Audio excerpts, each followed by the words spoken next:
বন্ধুরা, আমরা বা আপনারা এমন একটা ডিপার্টমেন্টের সাথে রয়েছি জড়িয়ে, ব্যাংকিং বা ফিনটেক, ফিনান্স অ্যান্ড টেকনোলজি আর ব্যাংকিং, এই দুটো টপিক ছাড়া, এই দুটো জিনিস ছাড়া একটু ভেবে দেখুন, আমাদের পৃথিবী বর্তমানে 2025 বা ইন ফিউচার সম্ভব নয় কোনো কিছু।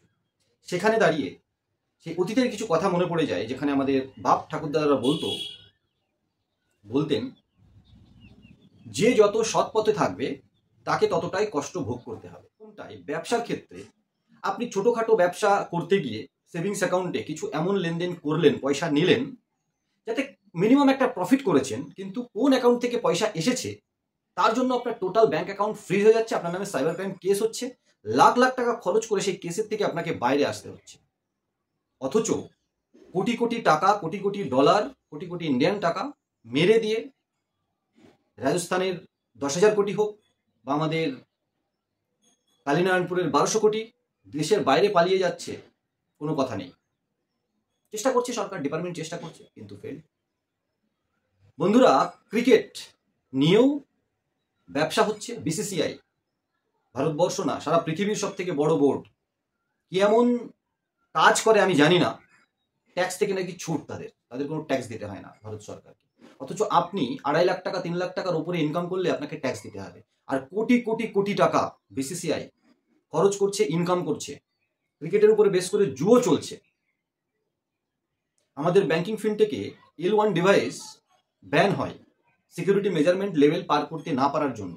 আবার অলিক কারণে মাসখানেকের মধ্যে একটা সফটওয়্যার আপডেটের মাধ্যমে সেটা সেটিং হয়ে যায়, কাজ করতে শুরু করে। বন্ধুরা, ক্রিকেটে একটা টাইম আমরা উইলস সিগারেটের অ্যাড দেখতাম, পরে বোর্ড সিগারেট একটা নেশাজাত দ্রব্য বলে অ্যাডটাকে বাদ দিয়ে দেয়। উইলস আর আমাদের ক্রিকেটে স্পন্সর হিসাবে আসতে পারেনি। কিন্তু বন্ধুরা, স্বপ্নের 11 এর ইংলিশটা আপনি করে নেবেন, এরকম একটা এখন দেখাচ্ছে না স্পন্সর, জুয়োই তো। ওই অ্যাডটা স্বপ্নের 11, ওদের অ্যাড দেওয়ার সময় পরে লাস্টে বলে দেয় হিন্দিতে বাংলায়, আপনার অভ্যাসে পরিণত হতে পারে, এখানে আর্থিক হানি হওয়ার চান্স আছে, নিজের কেয়ারে খেলবেন। মানে আলটিমেটলি জুয়ো, ডিজিটাল জুয়ো। তারপর আবার আমাদের গাঙ্গুলি বাবু আমার সার্কেল 11 এরকম অ্যাড দেয়, মাঝে মধ্যে জেতারও। রোহিত শর্মা স্বপ্নের 11 অ্যাড দেয়। আমাদের অজয় দেবগন সেলিব্রিটি বলো যুবা কিশ্রী অ্যাড দেয়।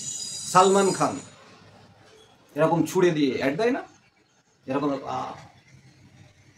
তো বলুন, ইল্লিগাল অ্যাক্টিভিটিস তো এগুলো, নেশাজাত দ্রব্য তো এগুলো। ওদের কথা হচ্ছে আমি না করলে অন্য কেউ করবে, কথা তো ঠিকই।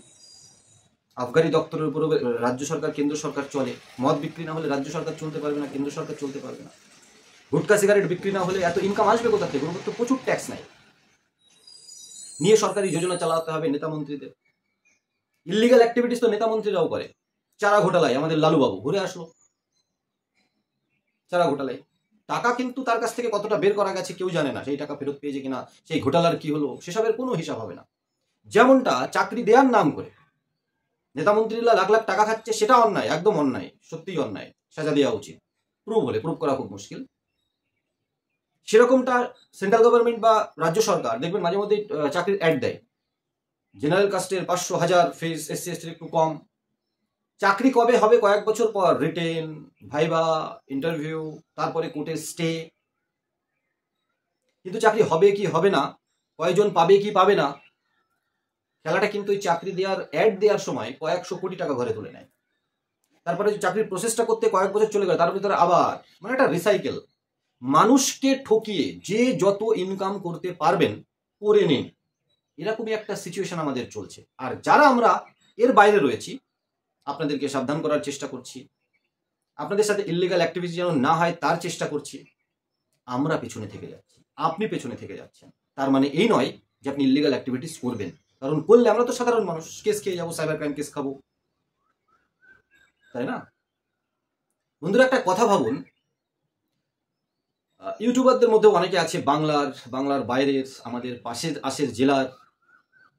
আধার আইডি দিয়ে দেবো, NEC এক্সাম পাস করিয়ে দেবো, IIBF এক্সাম পাস করিয়ে দেবো, ভিডিওতে নাম্বার দেয়, IIBF এক্সাম পাস করার জন্য এই স্যার এই ম্যাডামকে কন্ট্যাক্ট করুন নাম্বার দিয়ে। অনেক রিপোর্ট আসছে। রিসেন্টলি একটা কল এসেছিল, প্রায় 35,000 টাকা কোনো কোম্পানির super distributor IIBF exam, NAC exam এইসব পাশ করানোর জন্য নিয়েছে। সেই গল্প করছিল কিছু মানুষ নাকি লাখ লাখ টাকাও এরকম ইউটিউবারদের খপ্পরে পড়ে যায়। বাংলা, হিন্দি অনেক আছে, সাবধানে থাকবেন। যদি আমাদের ভিডিও দেখেও কখনো মনে হয় আমাদের first YouTube channel IND tech জোনে, যেখানে আমরা আমাদের পোর্টালের জন্য চার্জ নিয়ে থাকি, মাস্টার ডিস্ট্রিবিউটার, রিটেলার, যে যেরকম প্ল্যানে আসবে তার একটা চার্জ নিই, এবং তার বিনিময়ে আপনাকে কাজ করতে হবে, সার্ভিস দেওয়া হবে, সাপোর্ট দেওয়া হবে। যদি ওখানেও আপনাদের মনে হয় যে আমরা চার্জ নিচ্ছি কিন্তু সেই কাজটা করছি না, তার মানে আপনার সাথে চিটিং হতে পারে, দয়া করে আমাদের সাথেও আর আসবেন না। কারণ আমরা ইনভেস্ট করে পোর্টাল খুলে কাজ করছি, কমিশন পাই, কিছুটা রেখে আপনাদেরকে দিয়ে দিই, ঠিক আছে? সাথে সাথে পরিশ্রম করছি, আপনাদের সাবধান রাখার চেষ্টা করছি। কিন্তু কখনো কারোর যদি মনে হয় যে এই ইনভেস্টটা করলে আমার লস হয়ে যাবে, আমি এই ছোট একটা ইনভেস্ট করে বসে বসে খাবো, আসবেন না। ওই বসে বসে খেতে গিয়েছিল কালীনারায়ণপুরের লোকরা। শেয়ারে ইনভেস্ট করুন, মিউচুয়াল ফান্ডে ইনভেস্ট করুন, করিয়ে নিয়ে ওই স্টকস গ্রুপুল 1200 টাকা, 1200 কোটি টাকা এখন খোঁজ পাওয়া যাচ্ছে না। তো ইনভেস্ট করে আমি কয়েক লাখ টাকা ইনভেস্ট করেছি, পোর্টাল খুলেছি, তার মানে বসে গেলাম, ইনকাম দেবেন আমার ডেভেলপার বা এপিআই কোম্পানি। আমাকে পরিশ্রম করতে হবে, আপনাদেরকে সাপোর্ট করে সারাদিন কথা বলে পরিশ্রম করে তারপর আপনাদের দিয়ে ট্রানজাকশন করি একটা ইনকাম করতে হবে। আর এটাই সঠিক পথ। কোনো একটা ইনভেস্ট করে দিলাম আর বসে গেলাম, ওটা একমাত্র জুয়ো, বাটপাড়ি, গ্যাম্বেলিং। আর একটা হয় ওই রেড লাইট এরিয়া, ওখানে একটা ইনকাম হয় বসে থেকে দালালি করে। তো ওই সমস্ত ইনকাম করতে ওই টাইপের যাদের মানসিকতা আছে তারা দয়া করে আমাদের সাথে আসবেন না। আপনাকে আপনার আইডির মতো ইনভেস্ট করতে হবে, আপনি কতটা এরিয়া নিয়ে কাজ করবেন, ইন ফিউচারে কিরকম ফিচার্স আপনি আমাদের থেকে চাইছেন। আর এটা আমরা নয়, আমরা অনেক বড় বড় কোম্পানিকে স্টাডি করে এরকমভাবে এগোনোর চেষ্টা করছি। সস্তায়, সহজে, সরলে, রাতোরাত আপনি কোটিপতি হয়ে যাবেন এরকম স্বপ্ন যারা দেখায়, আপনাকে বাজ দেবে আজোড়া। আর যদি এর থেকে বাঁচতে হয়, কাজ করবেন, একটু ইনভেস্ট করতে হবে আপনার ক্ষমতা অনুযায়ী। আর আপনি পরিশ্রম কন্টিনিউ করে সিটিজেনদের সার্ভিস দিয়ে একটা ভালো কমিশন আর্নিং করবেন। একটা কনভিনিয়েন্স চার্জ আপনি কাস্টমারের থেকেও নিতে পারেন কিছু সার্ভিসে, আবার কিছু সার্ভিসে আপনি আমাদের থেকেও ভালো কমিশন পাবেন। তো এইভাবে আর passive income, indirect income create করতে হবে। যদি এইভাবে কাজ করতে চান তবেই আমাদের first official YouTube channel IND tech জোনে জুড়ে কাজ করবেন। আর যদি সাবধান থাকতে হয় ব্যাংকিং ফিনটেক সম্পর্কে, ডিপার্টমেন্টে কাজ করার সাথে সাথে, তাহলে আমাদের সাথে জুড়ে আমাদের আনকাট ফিনটেক ইউটিউব চ্যানেল হোক বা আইএনডি টেক জোন ইউটিউব চ্যানেলের সাথে জুড়ে থাকুন। রাতোরাত না, কিন্তু লম্বা সময় অনেক আমরা সবাই মিলে একসাথে চললে সবাই মিলে ভালো আর্নিং করা সম্ভব, কাউকে কোনো অলিক স্বপ্ন না দেখিয়ে, কোনো এক্সামে পাস করিয়ে দেওয়ার স্বপ্ন না দেখিয়ে। ছোট্ট এই ভিডিওটা আমাদের আনকাট ফিনটেক ইউটিউব দেখার জন্য অনেক ধন্যবাদ। নতুন একটা ভিডিও নিয়ে খুব তাড়াতাড়ি আসবো, ততক্ষণ সবাই ভালো থাকুন, সুস্থ থাকুন আর আমাদের সাথে থাকুন, কারণ আমরা আনকাট ফিনটেক ইউটিউব চ্যানেল এবং IND tech zone YouTube channel সব সময় আপনাদের সাথে আছি।